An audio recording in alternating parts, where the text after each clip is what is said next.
प्रधानमंत्री नरेंद्र मोदी रविवार को बैरकपुर पहुंचे। यहां उन्होंने रैली को संबोधित करते हुए कहा, बंगाल कभी घुसपैठियों के लिए आंदोलन करता था, आज यहां घुसपैठिए फल फूल रहे हैं। आज बंगाल में बम बनाने की होम फैक्ट्री चल रही है। बंगाल में टीएमसी सरकार राम का नाम नहीं लेने देती। पीएम ने जय श्री राम के नारे लगाए। उन्होंने कहा कि बंगाल सरकार टीएमसी सरकार राम नवमी नहीं मनाने देती। कांग्रेस और लेफ्ट ने राम मंदिर के खिलाफ मोर्चा खोल रखा है। क्या ऐसे लोगों के हाथ में यह महान देश सौंपा जाना चाहिए? क्या यह देश उनको दे सकते हैं? पीएम ने कहा कि कांग्रेस इंडिया अलायंस ने वोट बैंक की पॉलिटिक्स के आगे घुटने टेक दिए। वह कहते हैं मोदी के खिलाफ वोट जिहाद करो। टीएमसी विधायक कहता है हिंदुओं को भागीरथी में बहा देंगे। सोचिए इतनी हिम्मत, इतना साहस कहां से आया? पीएम मोदी ने आगे कहा कि इन लोगों ने बंगाल में हिंदुओं को दोयम दर्जे का नागरिक बनाकर रखा है। तुष्टीकरण की जिद में India alliance SC ST OBC को मिलने वाला आरक्षण भी छीनना चाहता है। ये लोग कह रहे हैं कि आरक्षण अब मुसलमानों को दिया जाए, वह भी आधा अधूरा, यह थोड़ा नहीं, पूरा आरक्षण मुसलमानों को दिया जाए। क्या यह बात आप स्वीकार करेंगे? क्या यह अन्याय स्वीकार करेंगे? कर्नाटक का जिक्र करते हुए पीएम ने कहा कि वहां कांग्रेस ने सारे आरक्षण मुसलमानों को दे दिए हैं। भाई बहन, आप लोगों को बहुत सतर्क रहने की जरूरत है। वोट बैंक की इसी राजनीति ने मानवता की रक्षा करने वाले को विलन बना दिया है। CAA कानून पीड़ितों को नागरिकता देने का कानून,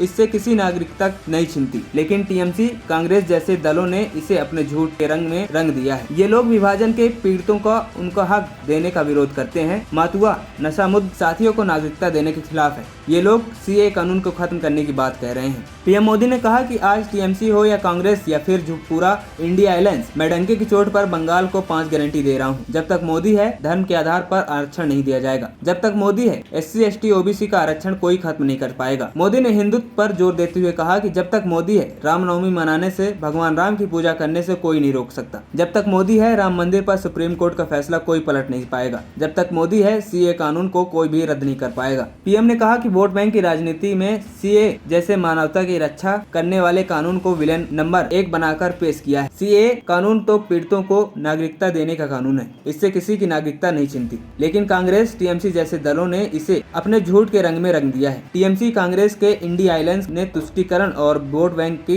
पॉलिटिक्स के आगे घुटने टेक दिए हैं। TMC के MLA ने कहा कि हिंदुओं को भागीरथी में बहा देगी। सोचिए इतनी हिम्मत, इतना साहस। इन लोगों ने बंगाल में हिंदुओं को दोयम दर्जे का नागरिक बनाकर रखा है। आज स्थिति यह है कि बंगाल में अपनी आस्था का पालन करना भी गुनाह हो गया है। बंगाल में TMC सरकार राम का नाम नहीं लेने देती। बंगाल में TMC सरकार रामनवमी नहीं मनाने देती। कांग्रेस और लेफ्ट के लोगों ने भी राम मंदिर के विरुद्ध मोर्चा खोल रखा है। क्या TMC, कांग्रेस और लेफ्ट के हाथ में ये महान देश सौंपा जा सकता है? पश्चिम बंगाल हो, बिहार हो, झारखंड हो, उड़ीसा हो, आंध्र प्रदेश हो, कांग्रेस और इंडिया अलायंस के दलों ने पूर्वी भारत को पिछड़ा ही छोड़ दिया है। 2014 में अपने मोदी को मौका दिया। मोदी ने ठाना है कि वो देश के पूर्वी हिस्से को विकसित भारत का ग्रोथ इंजन बनाएगा। हमें पश्चिम बंगाल में 2019 के मुकाबले इस लोकसभा चुनाव में बड़ी सफलता मिलेगी। पीएम ने कहा, देश की आजादी के बाद 50 वर्ष तक कांग्रेस के परिवार ने सरकारें चलाई, लेकिन कांग्रेस शासन में पूर्वी भारत को सिर्फ गरीबी और पलायन मिला। पीएम मोदी ने आगे कहा कि हिंदुस्तान के इतिहास में TMC जैसे भ्रष्ट सरकार बहुत कम दिखती है। यहाँ की जनता चीख चीख कर कह रही है, चोरों को गिरफ्तार करो और उन्हें जेल में डालो। यह नारा विपक्ष की किसी पार्टी ने नहीं बल्कि बंगाल की जनता ने दिया। पीएम ने कहा कि कुछ साल पहले बंगाल सरकार पर CAG की रिपोर्ट आई। इस रिपोर्ट में कहा गया कि TMC सरकार ने 2,30,000 करोड़ रुपए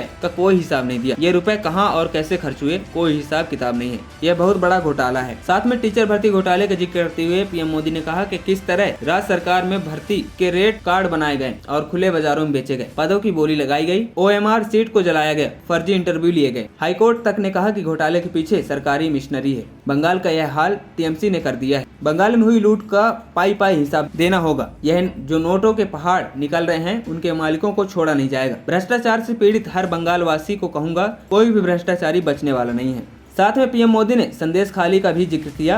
कहा कि शेख शाहजहां नाम होने के कारण बंगाल सरकार उसे बचा रही है। ANP टाइम्स की रिपोर्ट।